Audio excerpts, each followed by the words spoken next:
It is a prime ingredient, feeding the fires of imagination. In eons past, it fanned flames ignited by a primeval author, chiseling random petroglyphs across a dim cave wall.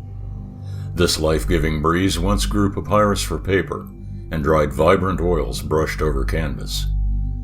Carried across the land since the dawn of time, it once breathed life into dinosaurs, and has since walked on the surface of the moon.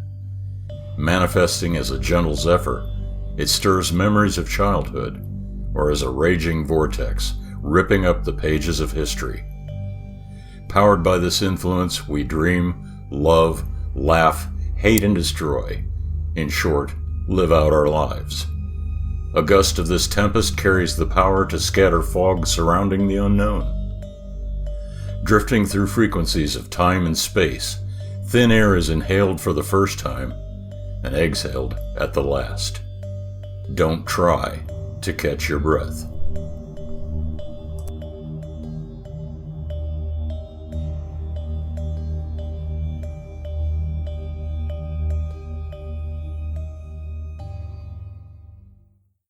As if by some cruel twist of fate, the last doorway swallowed me up on Phuket and spit me back out where this all began, standing on a beach in Fuerteventura. The wreck was still there, though I'm guessing a great deal of time had passed since my drunken, foolhardy steps in the wrong direction. The Star was now leaning over on her side at a steep angle, most of the upper decks having long ago dumped their payloads into the sea.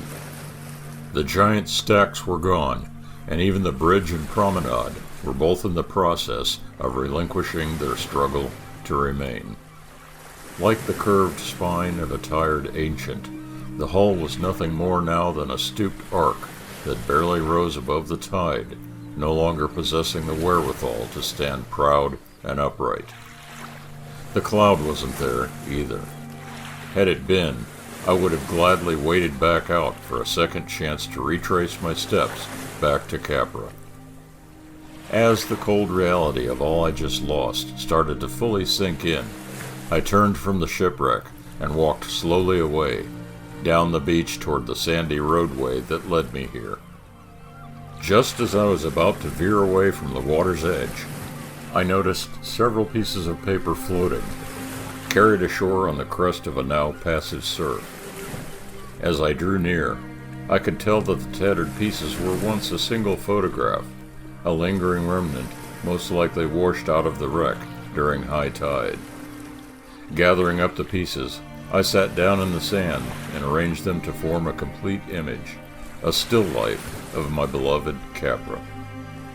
Even now, I knew how and why the photograph had been composed the way it was. She was leaning against a sofa in the great lounge, holding a bouquet of fresh-cut flowers.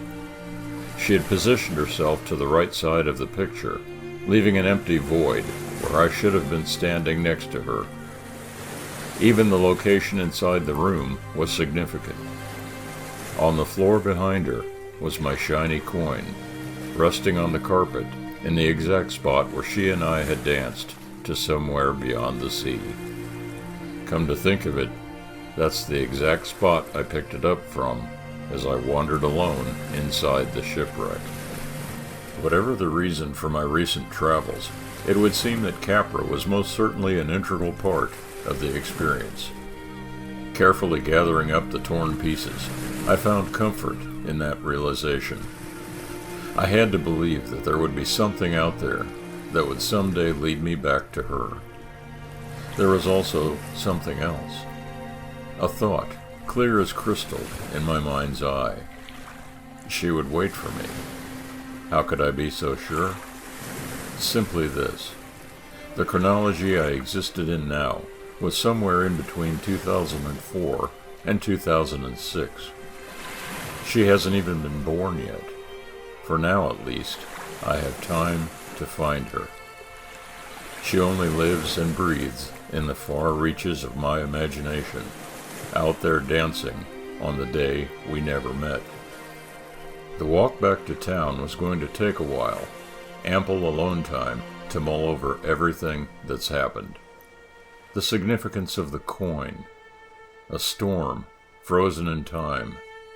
And was the Pullman car a random element decided by the portal I choose?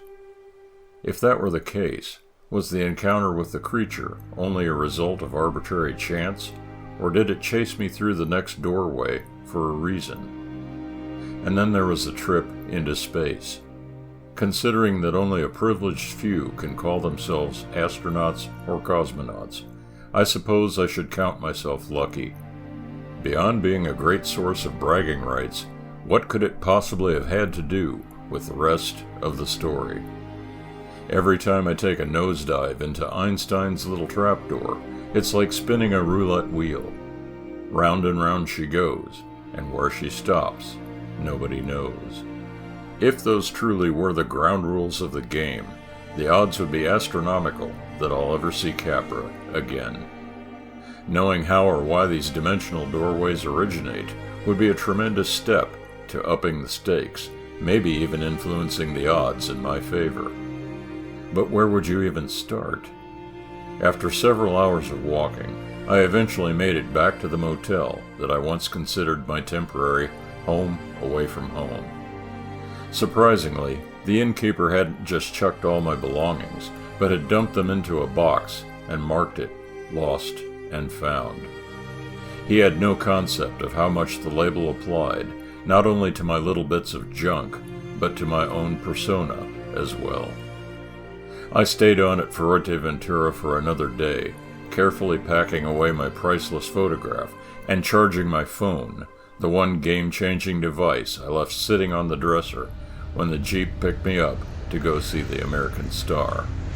The following night I bought an airline ticket online, checked out, and caught the red-eye back to the States, a passenger once again.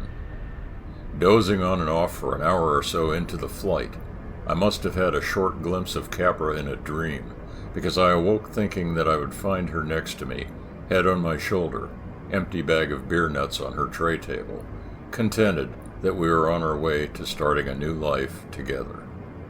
Of course, she wasn't really there, but the vision had me single-mindedly obsessing again.